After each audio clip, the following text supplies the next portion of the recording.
Hi, I'm Jeanette Roche. This is Bridge City News. Here are some of the top stories we've been following. The Lethbridge NMAC Center reacts to news of provincial restrictions on large venues. Plus, Medicine Hat City Council votes in favor of reopening 2 rec centers in the city, and the Calgary Flames pulls the plug on a new arena. Your nation, your province, your southern Alberta. From the heart of Lethbridge, it's Bridge City News with Jeanette Roche. Thanks so much for joining us. As the province announced Tuesday, more public health measures are coming into place in Alberta beginning just after midnight on Christmas Eve, and that includes reducing capacity in large venues such as the NMAC Center here in Lethbridge. Venue facilities that can accommodate over 1,000 people will be capped at 50% or 500 people if the venue seats between 500 and 1,000 people. No food or drink consumption will be allowed. General Manager for the NMAC Center, Kim Gallucci, says the temporary closure of food and beverage services at the venue will cause a significant impact on the center's revenue. He was joined with General Manager of Business Operations for the Lethbridge Hurricanes, Terry Heisman, to give an update on how the center will be accommodating guests with the new restrictions that are going into place. This will not affect people who have tickets and who have selected seats. People will remain with their seats as they are assigned. However, once you're at the event and you feel that you want to move to more of an open seat, patrons will be allowed to do that. Half capacity is at 2542, so that would give us a half capacity. With our season ticket base, we'll be able to cover those numbers, as well as we will implement a plan because we have numerous other packages out there for sale, like corporate voucher packages, flex tickets, and so on, and any other kind of a voucher pass that has been sold. Will allow until 6 p.m. on the game day, on the day of the game, up to 6 p.m. on the day of the game for people to have those vouchers that they can cash it in. After 6 p.m., it'll be a first come, first served basis, and then we'll open, the ticket center will be open to walk-up traffic until that 510 number has been sold. The door time for Lethbridge Hurricanes games will be moved from 5 p.m. to 6 p.m. as the lounge will not be available.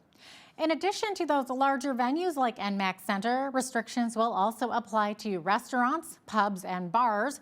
There will be a maximum table capacity of 10 people. No interactive activities like dancing, darts, and billiards will be allowed.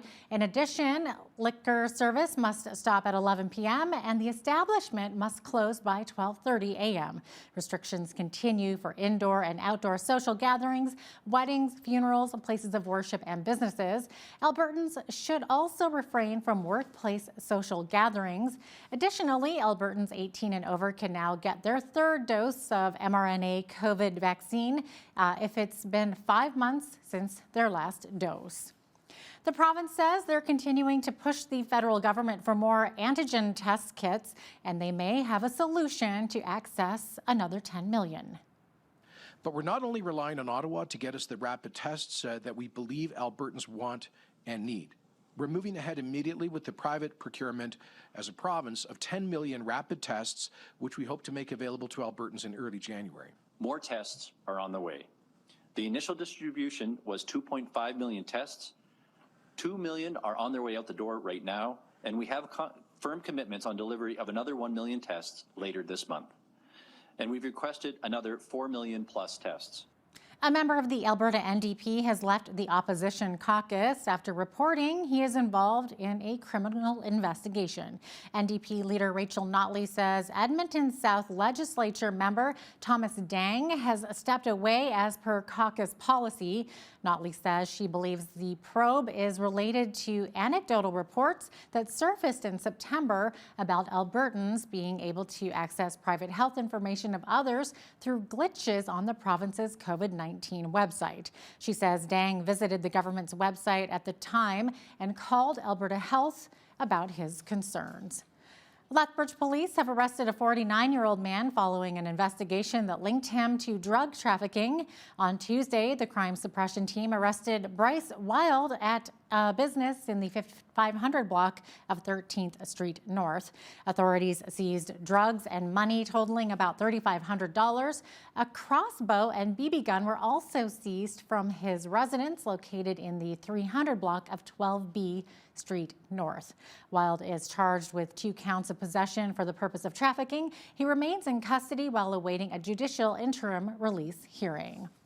The University of Lethbridge has announced they'll be switching back to online classes for the first 2.5 weeks of the spring semester in an effort to stay ahead of the Omicron variant.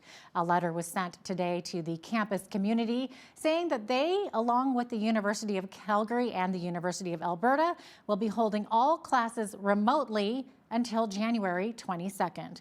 The January 5th start date for the semester will not change, though professors will be afforded some flexibility should they need it during the first week as they'll work through this transition.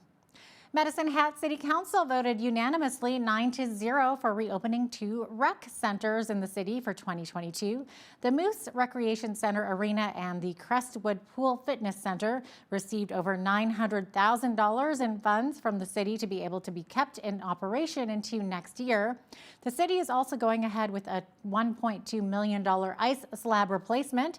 City Councilor Allison Van Dyke says supporting health and wellness through the community access to recreation facilities was a priority for her as a councillor when she was elected during the municipal election in October.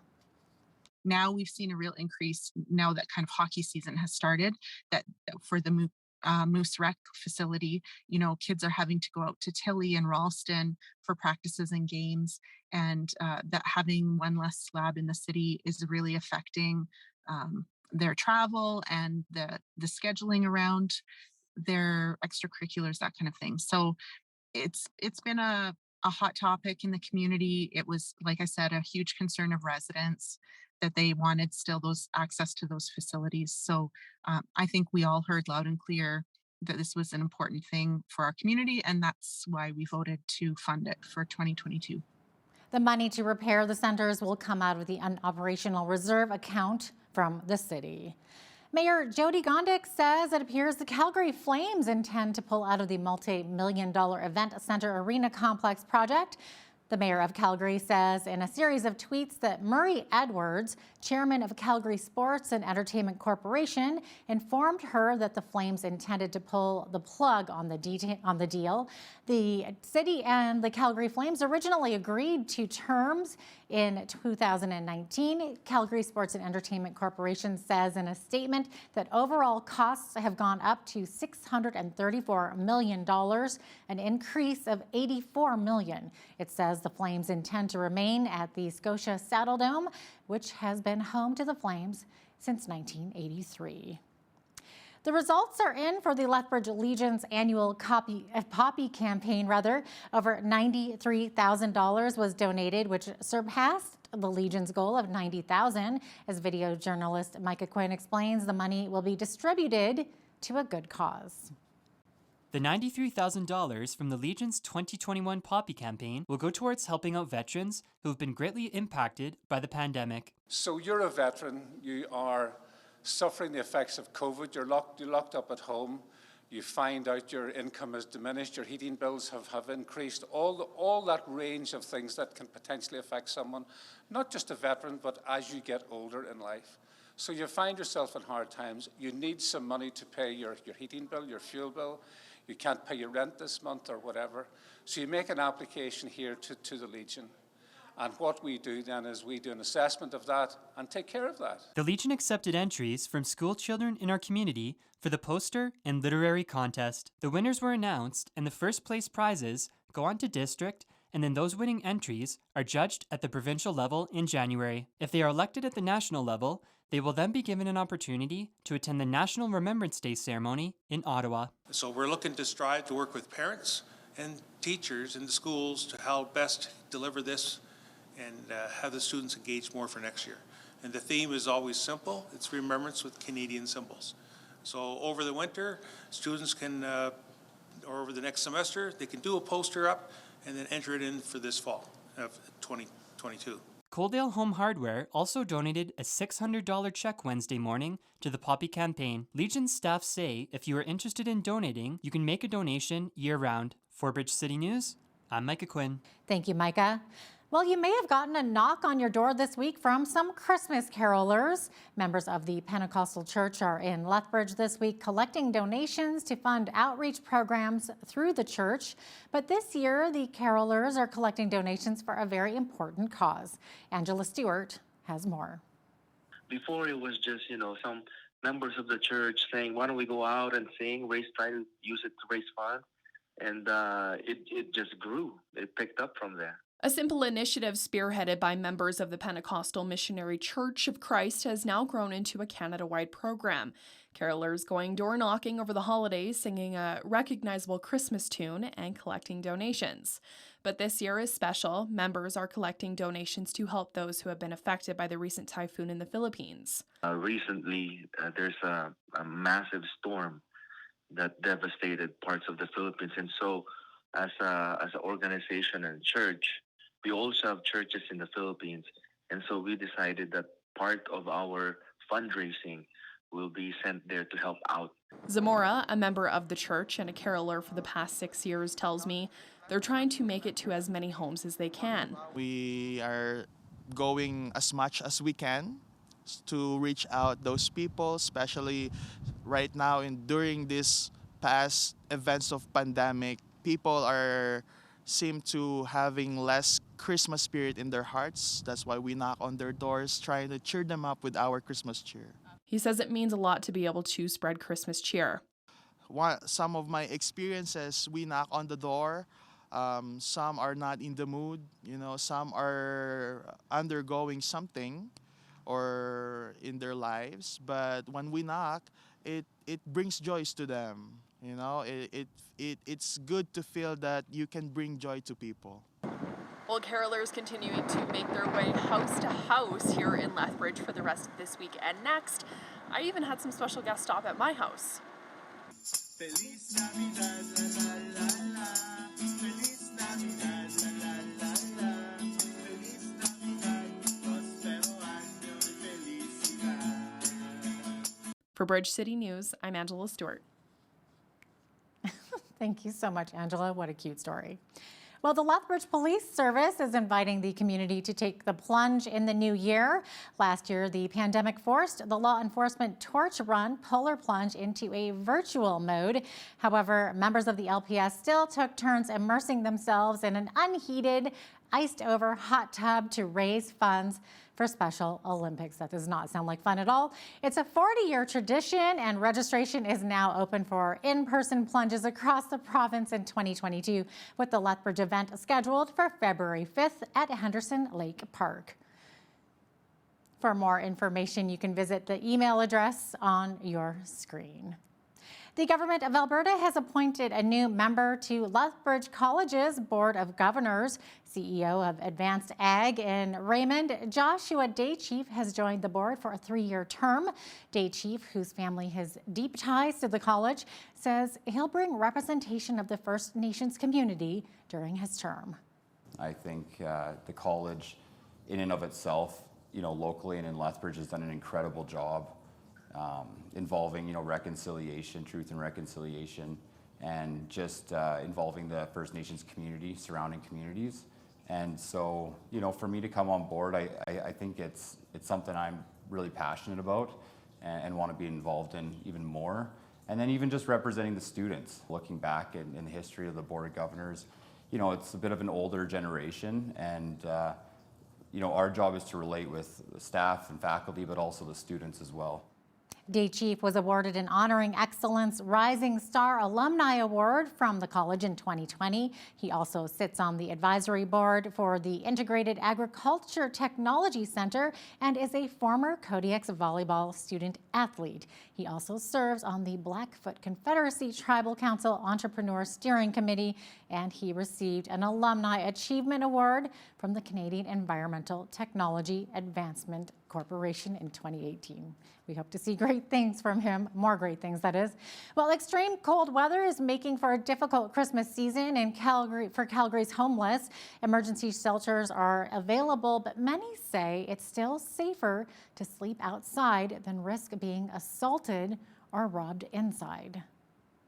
It's a safer environment where when you go to bed, you're not having to worry about or have somebody watch you and your stuff and have to stay up all night and take shifts sleeping, because I've had food stolen, my phone stolen out of my pocket. I have had money, clothes. Yeah, people have taken my boots while I'm sleeping from under my mat. My backpack out from under my head. Without the right equipment, you can end up dead. The day Christmas does come around, people are very happy and they get presents, and some people are like, it's Christmas, like they had no idea. And then, but mostly people are just out here trying to survive. I mean, it's extremely dangerous, especially if you get a little bit wet, you can get frostbite. We know that in Calgary, 37% of all frostbite discharges from our hospital are people experiencing homelessness, that 50% of the time receive an amputation. As you saw earlier tonight, we were treating frostbite already. You know, if we just keep the message going that we need more affordable housing, that people experiencing homelessness are just like anyone else. It could be your mother, your brother, your sister, any family member, and just remember they're people too, and they deserve housing. They deserve heat. No one deserves to stay out here and get frostbite and amputations or die outside in the cold. We live in Calgary, and one of the best countries in the world, and I think we can do so much better. Well, the federal government is spending $30 million to top up the Emergency Food Security Fund. Agriculture Minister Marie-Claude Bibeau says the money will help people at risk of going hungry. The organizations that will benefit from the increased funding include Food Banks Canada, Second Harvest, the Breakfast Club of Canada, and the Salvation Army. More than 6 million Canadians have needed help getting food since the pandemic started.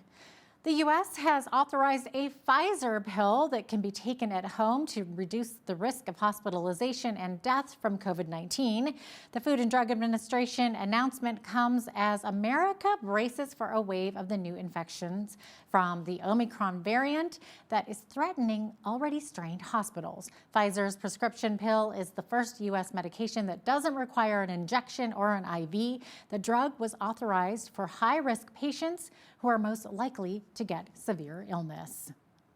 President Joe Biden is touting what he said was significant progress in easing bottlenecks at ports and other issues that created shortages of goods and led to higher prices for consumers. Earlier this fall, we heard a lot of dire warnings about supply chain problems leading to a crisis around the holidays. So we acted. A lot of recommendations of the people that you see on the screen here. I wish we were all able to do this in person. We brought together business and labor leaders to solve problems. And the much predicted crisis didn't occur. Packages are moving. Gifts are being delivered. Shelves are not empty.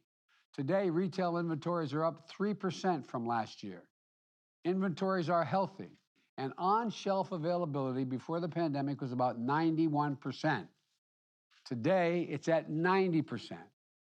And delivery times this season for FedEx, UPS, and the U.S. Postal Service are faster than before the pandemic, even as Americans have purchased a record amount of goods. Well, winter is officially here. We had our shortest day of the year Tuesday as the winter solstice has arrived. You know what else is arriving? Flurries. I'll have those details coming up for you right after the break. Stay with us. Welcome back. Lots of plus temperatures today, but windy as well. We're going to see those winds kicking up to 70 kilometers per hour this evening, but overnight low only 2 degrees. Into tomorrow, Thursday, nice 7-degree day.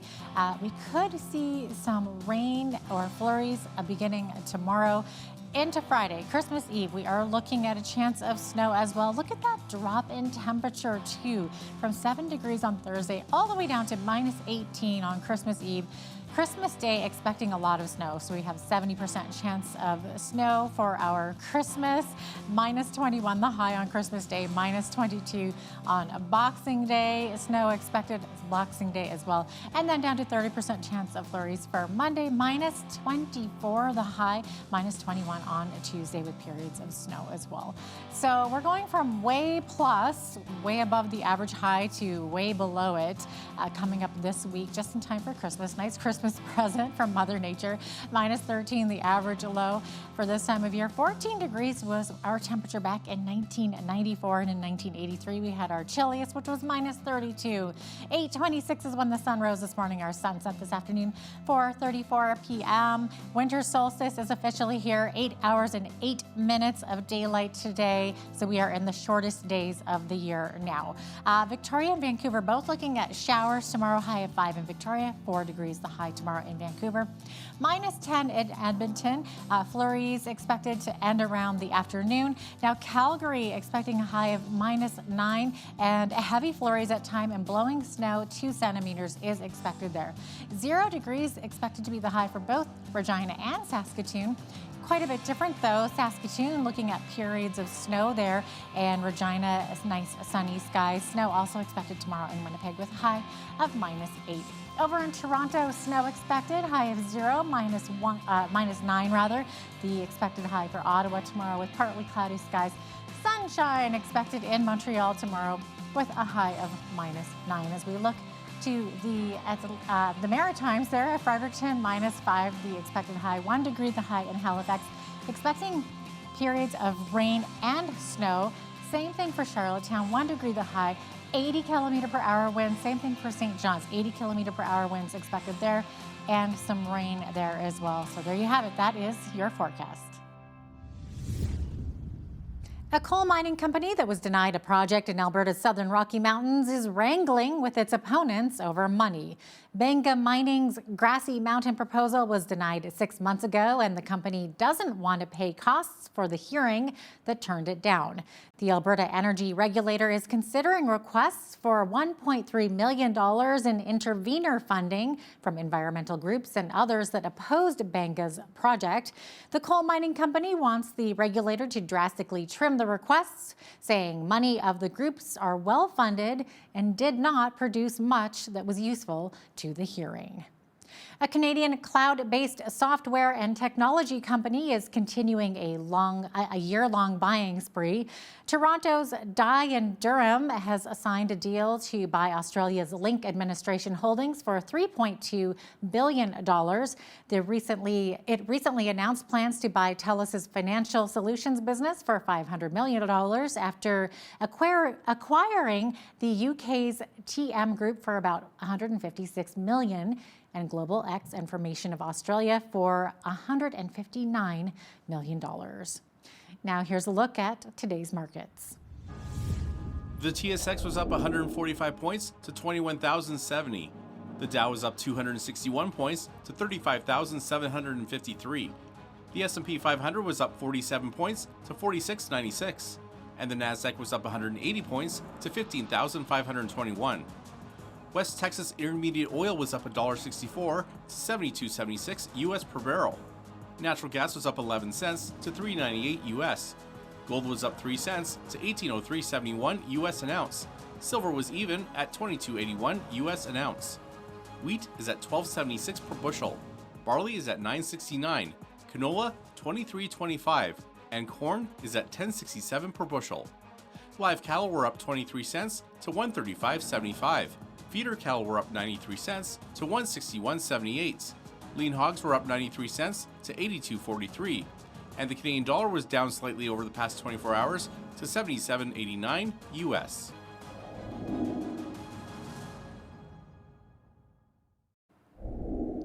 Recapping one of our top stories, the province announced more public health measures are coming into place in Alberta beginning just after midnight on Christmas Eve. That includes reducing capacity in large venues like the NMAX Centre in Lethbridge. Facilities that can accommodate over 1,000 people will be capped at 50%. No food or drink consumption will be allowed. General Manager for the NMAX Centre, Kim Galucci, says the temporary closure of food and beverage services at the venue will cause a significant impact on the center's revenue. Up next, a brand new year is nearly upon us. Do you make New Year's resolutions? After the break, we find out the best way to keep them. Keep it right here.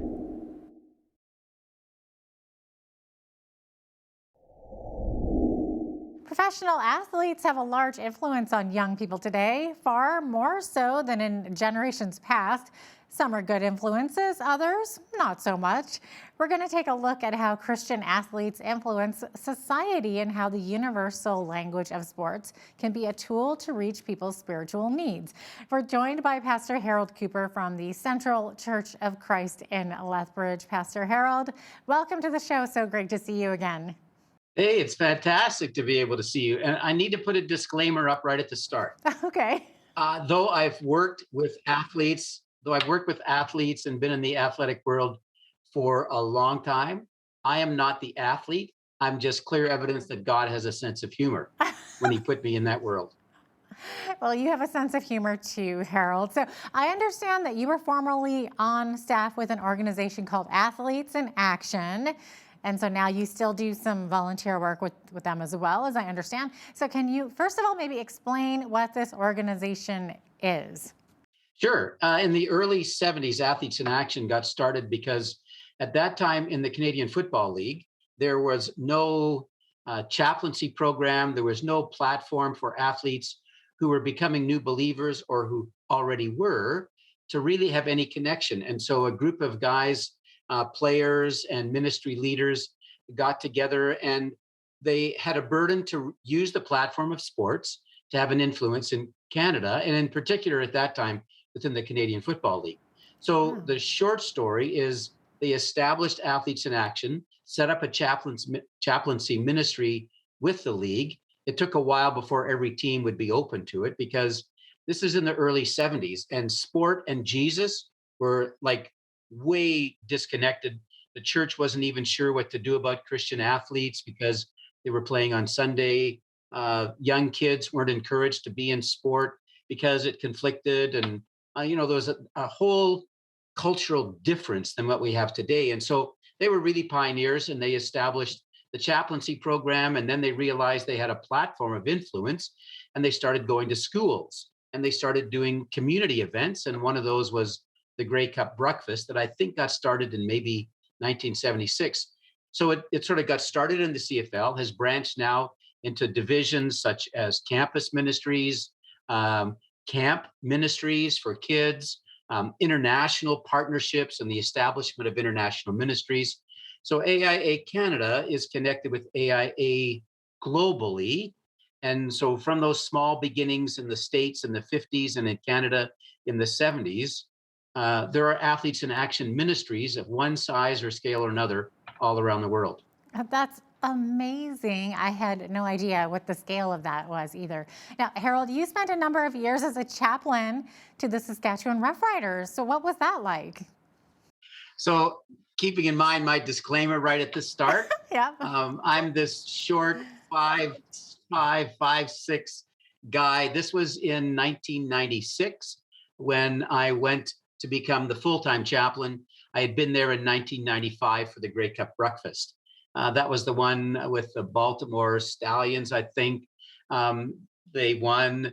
It was freezing cold. The greatest sign was a guy over in the stands with a big sign that said, "At least there's no mosquitoes," right? So the involvement with me with the team was riddled with lots of fun and actually insecurities as well, because here was this small guy with these massive men, elite athletes in our nation. And I'm going, okay, so how do I fit in? So what was it like? At times it was intimidating. At times it was fearful. It just reminded me of a biblical truth that we are called to be ambassadors for the gospel of Jesus Christ.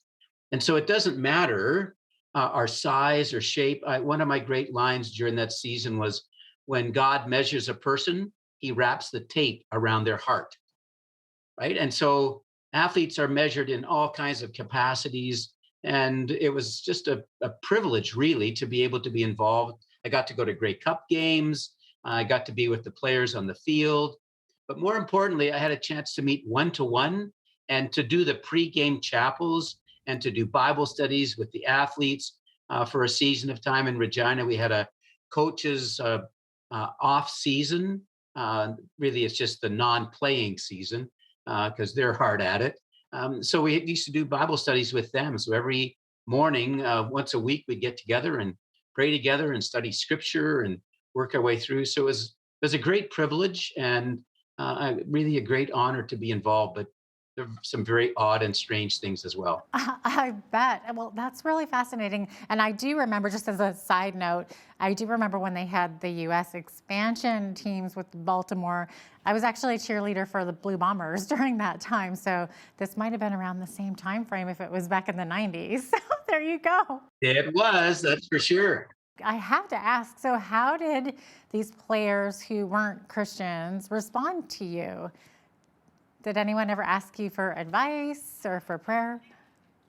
So in the chaplaincy program, in many ways, you function like a pastor, not only to the players and the coaches, but even the whole organization. And so there were times when, like for weddings, if they were looking for somebody and they didn't have a church, I'd had a chance to do some of the weddings, particularly for some of the players. You did a fair amount of one-to-one mentorship and discipleship, where the common experience for a number of the athletes can be something like this. They grew up playing football, and particularly in the States, they might have been involved with the Fellowship of Christian Athletes because they have a high school chaplaincy program. So, and for many of our American players, and there's a distinction in terms of their spiritual history, for many of them, it was mom, the flag, and church, right?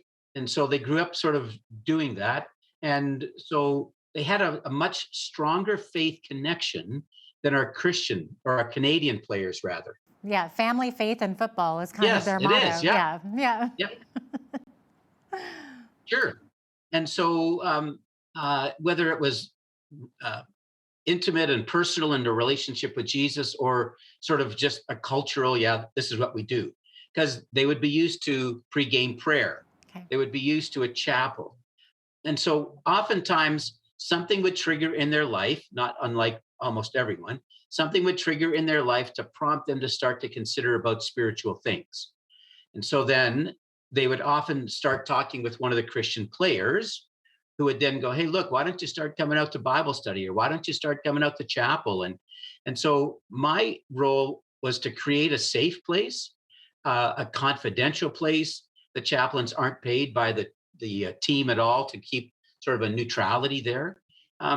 So on lots of occasions, I would spend a fair amount of time one-to-one mentoring, discipleship style of work with them. And like I say, weddings, when there's a crisis.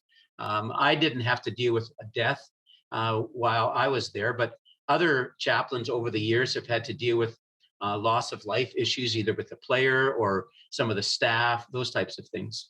But the fun thing for me was actually, as a chaplain, doing the baptism side of things. As players would work through that faith journey, they would make a decision for Jesus and go, so now what? So then we'd have conversations around that. So yeah, it was great. That's amazing. So your role it was volunteer, and you're just giving up so much of your time to do this. Right. So as a chaplain, I was full-time staff. So I was like a missionary with Campus Crusade for Christ. It's now called Power to Change. So we raised our support, trusted God for those resources. And then as I shifted in my ministry away from full-time with Athletes in Action and went into sports camps, that's a whole other thing. I still retained a connection, because when I was with the Riders, I was asked if I would consider launching Athletes in Action in Zambia. And so I started taking players and athletes and coaches, and we did international projects in Southeast Africa. So I can remember one occasion where we were in Kenya, and we had 3 full-time players at that time. And we were out in this rural area, and it was the, I can't even remember the name, but it was like a Methodist Baptist, the African Methodist Baptist, something. And so we went into this dirt chapel, and one of our guys just wept and wept. He grew up in Georgia, and the church looked very much like what he could remember as a little kid. And he went, it was just like in the movie, he goes like, I found my roots. I found my history. I found my life, and just to create opportunities like that for them to have that experience. So now I continue as a volunteer with Athletes in Action in the international side. So I'm not so much in the major outreaches or things like that, but I still help facilitate international projects and training athletes and coaches and administrators in their country to start just like it did here in Canada. Yeah. Well, we started this interview talking a little bit about how oftentimes sports people are role models. Young people look up to them. So what are some of the pros and cons, in your opinion, of looking up to pro athletes as models for our children? So it's a fantastic question because it begs an even bigger picture, but I won't go there. I'll just make the aside. I think every believer is a role model, right? And so some of us do better at that than others, depending upon our life place. So what I've learned over long years of ministry is the story's never over. So we've got these players that we see for a small window of time, and they're in the middle of, for some of them, a very early story. So yes, without any reservation, they are having an influence. Sport is having a phenomenal influence in the world. I think that's evidenced with the number of the issues like the Black Lives Matter, whether players will stand or kneel for the national anthem. And so that platform is huge when you consider, like at an NFL game, there could be close to 90 to 100,000 people in the stands. Like that's bigger than the entire town of Lethbridge. So, when you think of all of those people and they're watching, and what every one of those players do, especially I think more so because of social media availability to be followed and all those kinds of things, the use of media by the players, it can be incredible, but there's always risks, right? Because there's a Bible verse, I think, that says, for all have sinned and fall short of the glory of God. So we find people in the middle of their stories, and when they fall, we tend to sort of be far more harsh on them. I had a phrase that said, remember where you came from so you can offer grace to those who still live there. So you have the incredible positive influence, which is why we go into schools and sports and athletes and things are, they're sought after because their life experience has given them a platform. And that platform can be either used or abused. And so really it's the character of that athlete. And so I keep encouraging people, look to the athlete, but look to the life behind the athlete that is making him or her to be who they are. There's just so much to unpack here, but unfortunately, we're out of time. We could have gone on and talked about this and talked about coaches, influences, and great sports camps for kids. So we'll just have to have you back on again. Oh, my goodness, yeah. Thanks so much, Pastor Harold, for being with us today. We really appreciate you. See ya. My joy. It's always a joy. See ya.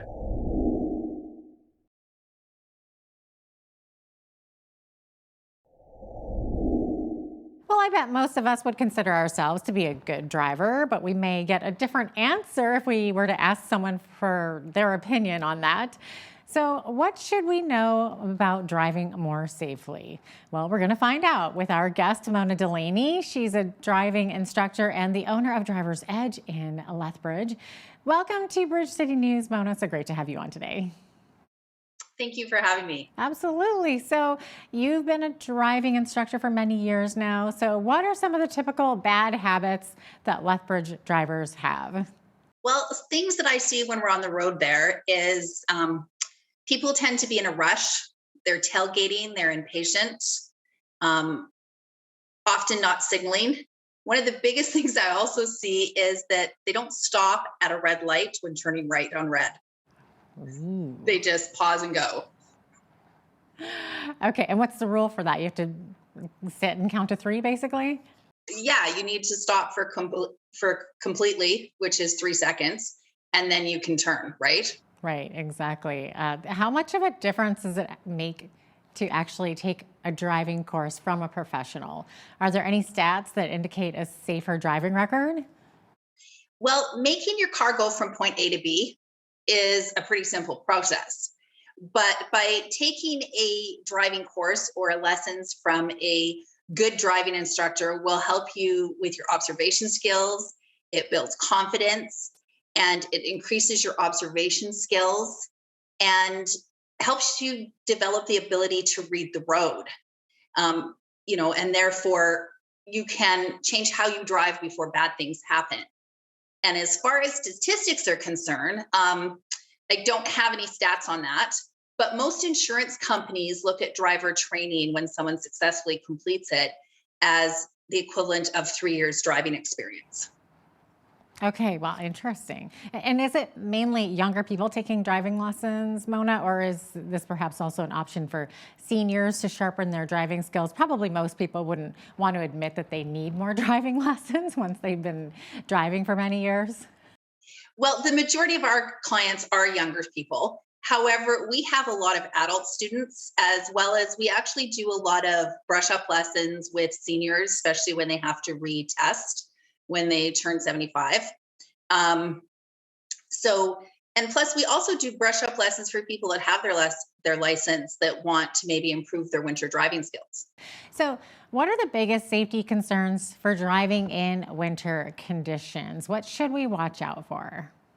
Well, a lot of the safety concerns in winter is you need to make sure your vehicle is equipped for winter driving. Things like putting winter tires on, making sure you've got winter windshield washer fluid in your vehicle and you've got wipers that are good for your vehicle for the season that we're in. And make sure you clean your vehicle off. Scrape off all the windows. If you're going out of town, make sure you let someone know where you're going.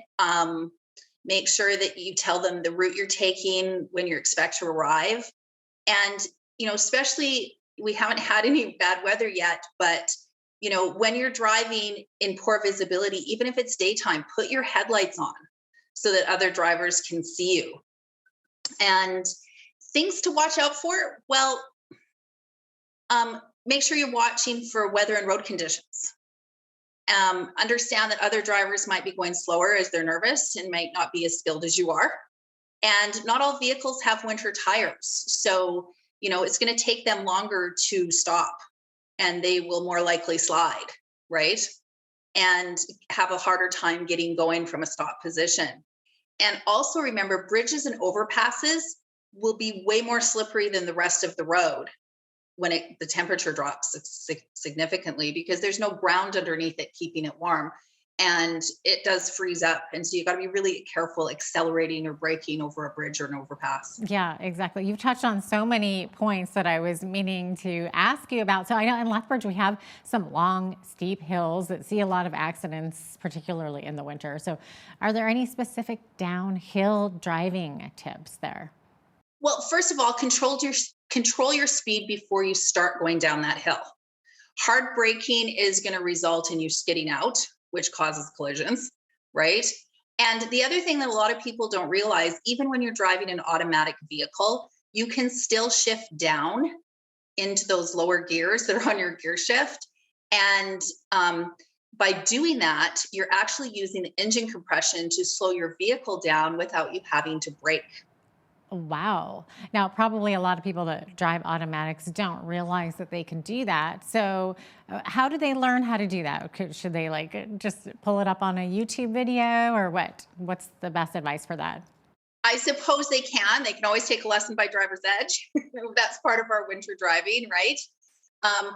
Even going into a parking lot and, in a safe environment where there's nobody really around and learning to, shift down through those gears. A lot of the vehicles now that are being made have that Tiptronic transmission where you can put it into the gears, where you can shift through the gears completely, right?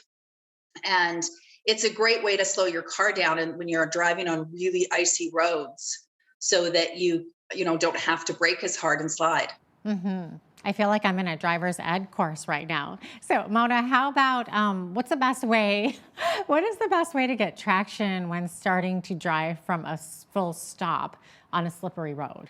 Sometimes we all see it happen. The tire spins, we don't go anywhere. Exactly. But the biggest thing is don't gun it. Just really gentle pressure on your gas pedal and understand it's going to take you longer to get going. And so make sure that vehicles are further away before you start to pull out than you normally would. Mm-hmm. That's right. And you'd mentioned winter tires. So how much of a difference do these winter tires make? Is it worth it to get them? Absolutely worth it to get them. Winter tires are made of a softer rubber compound, and they have superior traction in the winter compared to your regular all seasons, which really aren't made for winter at all, especially here. And you can really tell who has the winter tires and who doesn't, right? The difference you have in the control when you're stopping and getting going is absolutely night and day. So it's totally worth it to get them. Okay. And then you'd also mentioned making sure that your windows are properly wiped off. I know I'm guilty of this, but sometimes people do drive with very poorly scraped windows, which makes it hard to see, obviously. So are there any rules when it comes to scraping windows? I know, like I said, I'm guilty of that sometimes. You don't give yourself enough time and you don't want to. Yeah, exactly. But the thing is, you need to clean the snow off your windows, your roof, the hood of your car, the trunk of your car, your lights, your license plate. Otherwise, you can be fined for not cleaning off your vehicle. And, even your license plate alone, the law says it has to be clean and readable at all times. The fine for that is $155. I'm not sure what the fines are for not cleaning your windows off, but even in the Highway Traffic Act and Motor Vehicles Act, it does say that even the snow blowing off your vehicle, if it causes a collision with other drivers, you can be fined. Oh, wow. See, and this is stuff that it's so easy to forget about when you're a seasoned driver and you've been driving for many years. You just kind of get in your car and you go and you don't think about it. You'd also mentioned windshield washer fluid being topped up. I know, especially living here in Chinook territory where it's cold and it's warm, cold and warm. I mean, we're constantly seeing that snow melt and we're always using our windshield wiper fluids. And yeah, you're right. That makes a huge difference. Also, I guess when the wipers have ice on them, we need to make sure that the ice is all knocked off of them, I'm guessing. Absolutely. That should be part of your routine when you come out to clean your car off. Start your car, get your defrost on, and clean your car off properly. And then usually by then your car is warm enough for you to be driving it. And, if your windshield wiper is full of ice, you're not going to be able to use them properly to see out your window.